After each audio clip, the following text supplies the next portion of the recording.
ಪ್ರಸನ್ನ. ನಮಸ್ಕಾರ ಪ್ರಸನ್ನ ಅವರೇ. ಸರ್ ನಮಸ್ತೆ ಸರ್.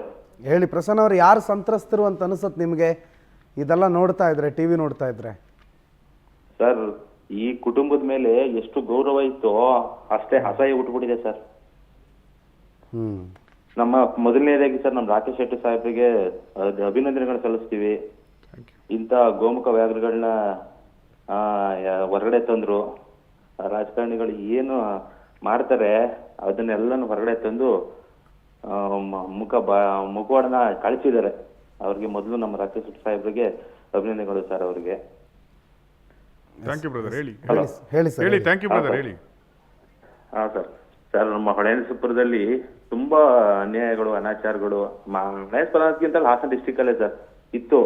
ಬಟ್ ಜನಗಳು ಹೇಳಲಿಕ್ಕೆ ಮತ್ತೆ ಎಲ್ಲಿ ಅಧಿಕಾರದಲ್ಲಿದ್ದಾರೆ, ಒಬ್ಬ ಮನೆಯಲ್ಲಿ ಅವ್ರ ಕುಟುಂಬದಲ್ಲಿ ಮುಖ್ಯಮಂತ್ರಿಗಳಿದ್ದಾರೆ, ಪ್ರಧಾನ ಮಂತ್ರಿಗಳಿದ್ದಾರೆ, ಒಬ್ರು ಸಂಸದರಿದ್ದಾರೆ, MLA ಗಳಿದ್ದಾರೆ, ಎಲ್ಲಾ ಅಧಿಕಾರಿಗಳನ್ನೂ ಅವರೇ ಇಟ್ಕೊಂಡಿದ್ರು. ಎಲ್ಲಿ ಮಾತಾಡ್ಬಿಟ್ರೆ ಎಲ್ಲಿ ಹೊರಗಡೆಗೆ ನಮ್ಮನ್ನ ಬಾಳಕ್ ಬಿಡೋದಿಲ್ಲ ಅನ್ನೋ ಮನೋಭಾವ ಜನಗಳಲ್ಲಿ ಈಗಲೂ ಇದೆ ಸರ್. ಅದು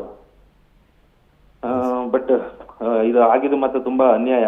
ಮಾತ್ರ ಇವರು ಪ್ರಜ್ವಲ್ ಅವರು ಒಬ್ರು ಮರ್ಯಾದೆ ಕೊಡೋದಿಲ್ಲ ಅಂತ ಗೊತ್ತಿತ್ತು, ದುರಾಂಕಾರಿ ಅಂತ ಗೊತ್ತಿತ್ತು. ಈ ಮಟ್ಟಕ್ಕೆ ಒಬ್ಬ ರಾಜಕಾರಣಿ ಇಳಿತಾನೆ ಅಂತ ಇದೇ ಫಸ್ಟ್ ಸರ್ ಗೊತ್ತಾಗಿದ್ದು.